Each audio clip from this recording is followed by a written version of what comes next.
Hello friends, welcome to my channel. आज हम बात करने वाले स्टॉक मार्केट क्रैशेस के बारे में। तो स्टॉक मार्केट क्रैश ये फर्स्ट टाइम वाली बात नहीं है, मार्केट में बहुत बार क्रैश आ चुका है और सभी लोग डरे हुए हैं कि रिसेशन आने वाला है, क्या होने वाला है। तो इसके बारे में लोगों को मैं बताना चाहूँगा। ये फर्स्ट टाइम वाली चीज़ नहीं है कि ये फर्स्ट टाइम आ रहा है, ऐसा कुछ हो रहा है।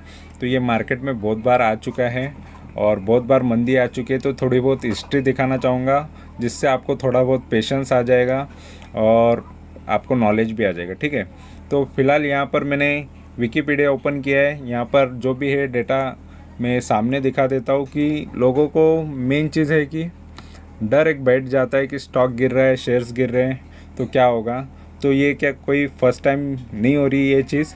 ठीक है, तो यहाँ पर जो मैं बता रहा हूँ, स्टॉक मार्केट क्रैश जो हुआ है बहुत पहले से होते आ रहा है। और यहाँ पर सबसे पहले स्टॉक क्रैश कब हुआ था, यहाँ पर एक टुलिप मेनिया करके एक बता रहा है। ठीक है, और ये तो तभी अपना इंडियन मार्केट तभी नहीं था, तो वो टाइम पे इकोनॉमिक बबल्स आया हुआ था। ठीक है, और दूसरा है पैनिक ऑफ 1907, मतलब 1907 का पैनिक आया था, जिसमें 1907 और 1908 में stock prices fell by nearly 50%, 50% stock price गिर चुके थे। ठीक है, due to variety of factors led by the manipulation of copper stock by a Knickerbocker trust company.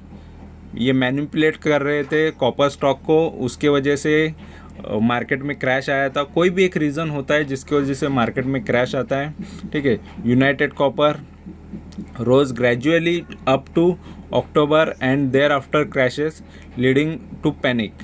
ठीक है, several investment trusts and banks that had invested their money in the stock market fell and started to close down. Further bank run were prevented due to intervention of JP Morgan. The panic continues to 1908. ठीक है, 1908 तक ये चला and led to the formation of the Federal Reserve in 1913. तो वहाँ तक ये चलता रहा। ठीक है, तो ये चीज़ें होती रहती है मार्केट में आप इन्वेस्टेड हो तो ये चीज़ें होती रहेगी। तो यहाँ पर ये चीज़ आई थी 1907 में। फिर उसके बाद देखो वॉल स्ट्रीट क्रैश आया 1929 में। वॉल स्ट्रीट क्रैश की वजह से भी मार्केट में बढ़िया डाउनसाइड देखने मिला हमको। और वॉल स्ट्रीट क्रैश क्या था वो भी मैं बता देता हूँ। The economy grew most of the roaring 20s. It was a technological golden age as a innovation such as a radio, automobiles, aviation, telephone and electric power transmission grid were deployed and adopted. ठीक है, तो वो time पे जब यहाँ पे 20s के time पे, यानी साल वो 20s का ही पकड़ा जाता है। अगर 1901 भी हो जाता है तो 20s कहा जाता है। तो वहाँ से उस शतक में, ठीक है, तो वो सेंचुरी में क्या हुआ था, रेडियो का आविष्कार हो रहा था, ऑटोमोबाइल्स का आविष्कार हो रहा था, एविएशन का, टेलीफोन का, ये सारे एविएशन हो रहे थे, आविष्कार हो रहे थे, इनोवेशंस हो रहे थे। तो वो टाइम पे क्या हुआ, companies that had a pioneer this advances, including जिसके पास ये कंपनीज थी वो बढ़ रही थी, including radio corporation of America, वो बढ़ना चालू हुआ। General Motors saw their stock soar, बढ़ने लगे वो भी। और financial corporation also did well as a Wall street.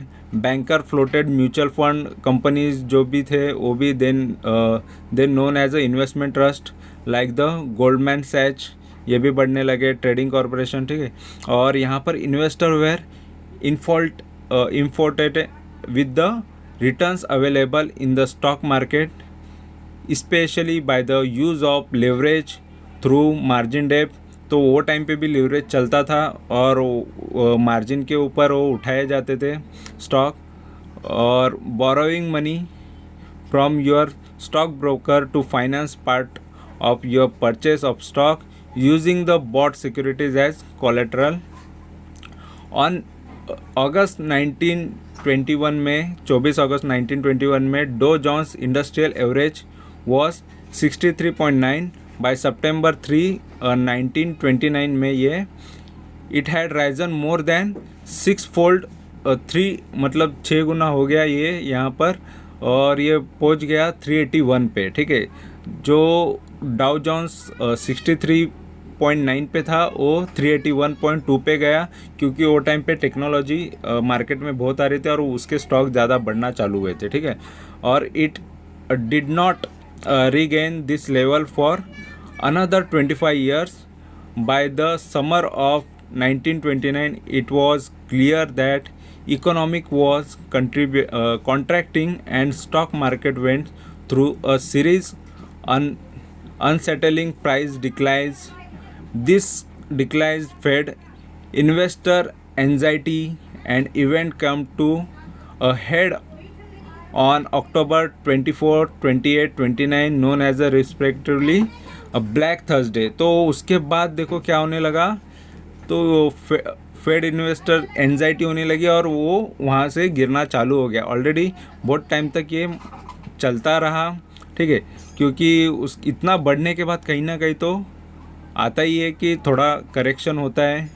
ठीक है, तो economic contracting and the stock market went through series unsettling price, तो सेटल होने लगे और डिक्लाइंस होने लगे। ठीक है, तो कम नीचे आने लगे सारे स्टॉक्स। फिर उसके बाद फिर वो black Thursday, black Monday, black Tuesday होने लगा। मतलब ब्लैक किसको कहा जाता है, उस दिन ज़्यादा गिरा। ठीक है, और ऑन ब्लैक मंडे ये बता रहा डाउ जोन्स कितना गिरा, इतना पॉइंट्स हो गया, 380 पॉइंट्स टू 260 हो गया, और यहाँ पर 12.8% का ड्रॉप हुआ।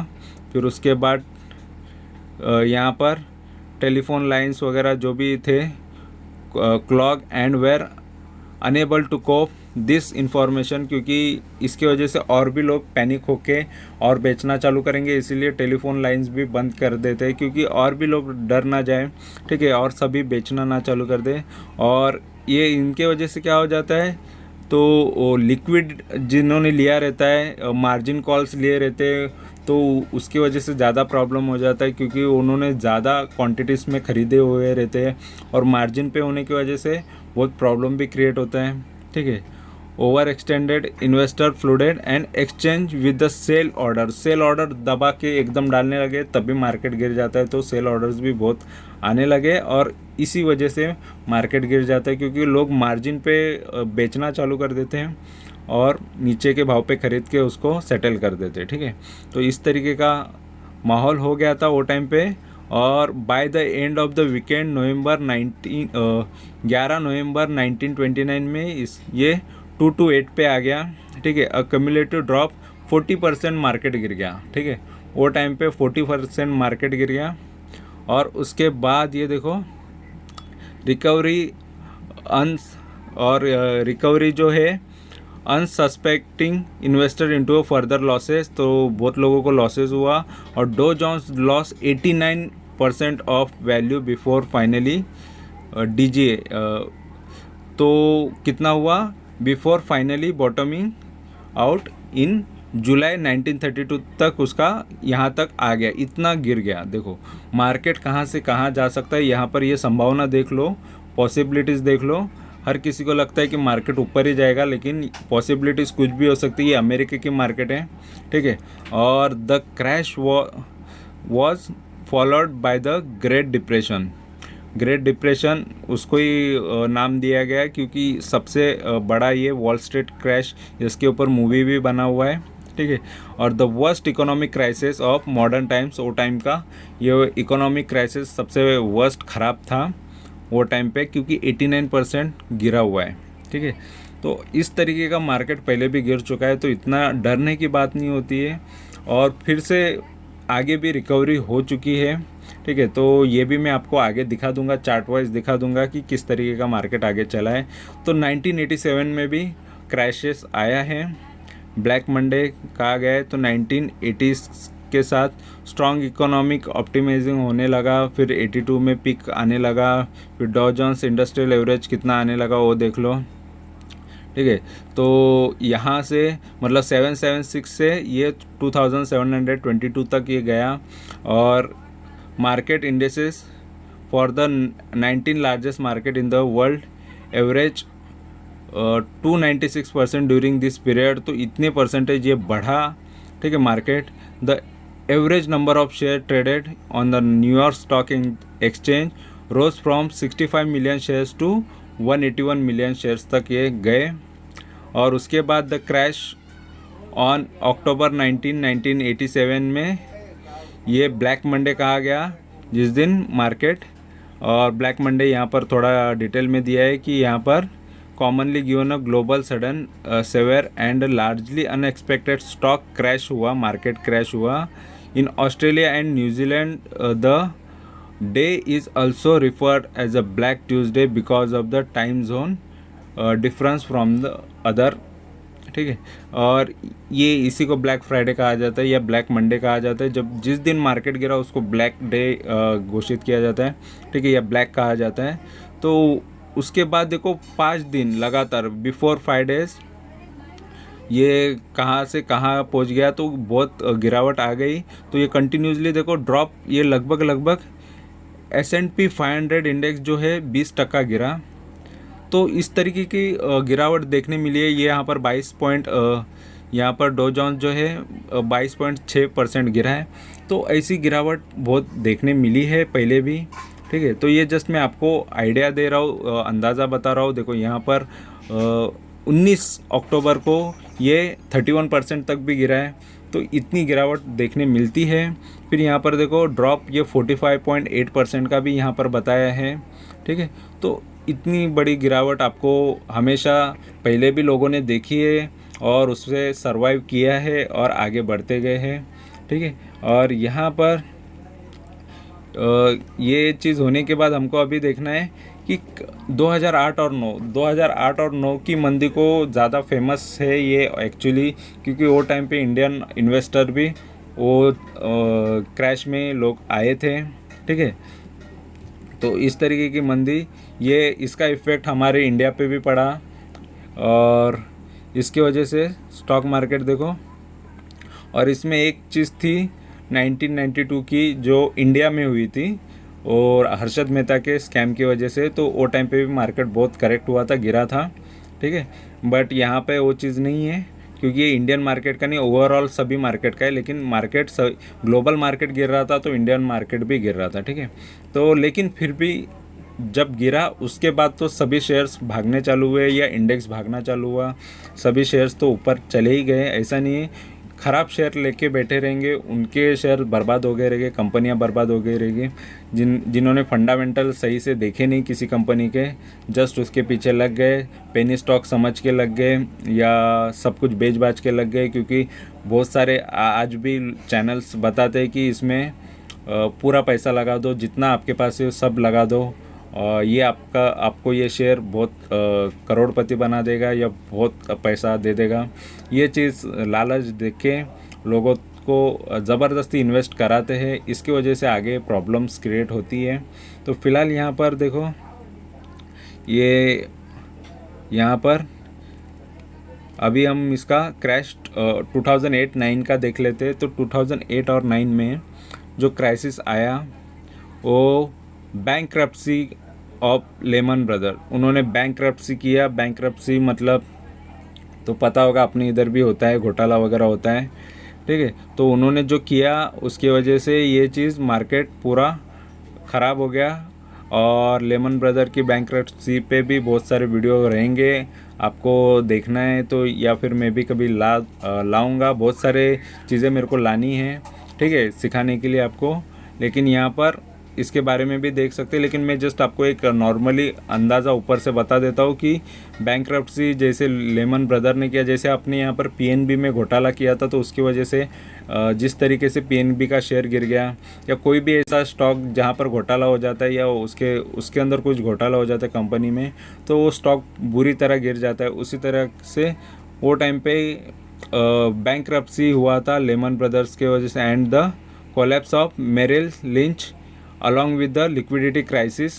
तो लिक्विडिटी क्राइसिस की वजह से ये मार्केट पूरा American International Group, all primarily due to exposure package, subprime loans, credit default, swap issue. ये होम जो प्रॉपर्टीज़ को लेके या उसको रियल एस्टेट को लेके ये चीज़ हुई थी, ठीक है। और ये लोन्स की वजह से हुआ था। एंड क्रेडिट डिफ़ॉल्ट, जो डिफ़ॉल्ट हुए थे, बहुत सारे डिफ़ॉल्ट करने लगे थे लोग, उसकी वजह से ये चीज़ हुई थी, ठीक है। लोन्स डिफ़ॉल्ट हो रहे थे और इसके वजह से पूरा कम्प्लीटली ग्लोबल क्राइसिस आ गया था। और दिस रिज़ल्ट बैंक फेलियर है ये बैंकों का। और मोस्ट ऑफ देखो हर जगह बैंक फेल हो रही है, उनके कुछ ना कुछ डिसीज़न रॉन्ग, किसी और को गलत लोगों को पैसे देते हैं, फिर उसकी वजह से वो लोग डुबा देते हैं और उसकी वजह से ही प्रॉब्लम्स क्रिएट होते, ठीक है।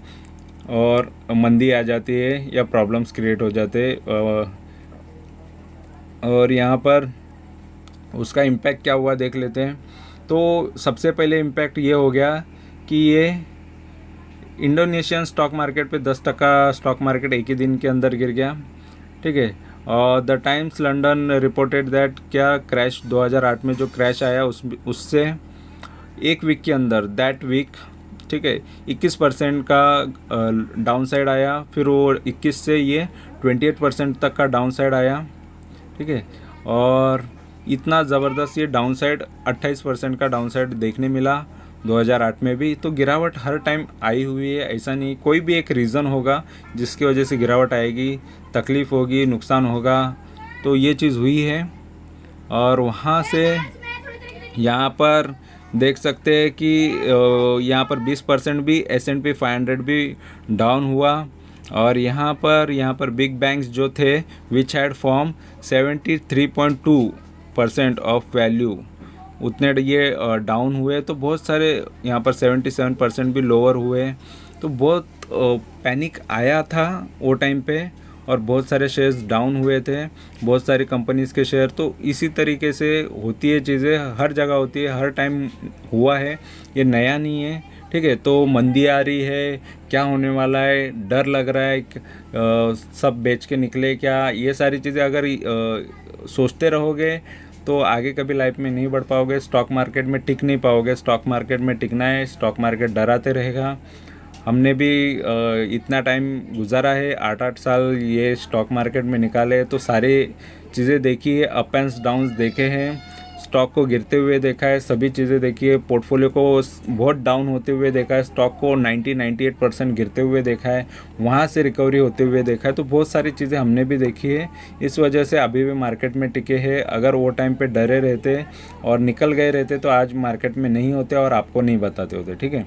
और यहाँ पर 2010 में भी फ्लैश क्रैश आया था 9% का, एक बता रहा है, ठीक है। और यहाँ पर ये 2015-16 में भी चाइनीज़ स्टॉक मार्केट में क्रैशेस आए थे, उसका एक बता रहे 30% डाउन हुआ था शंघाई स्टॉक एक्सचेंज।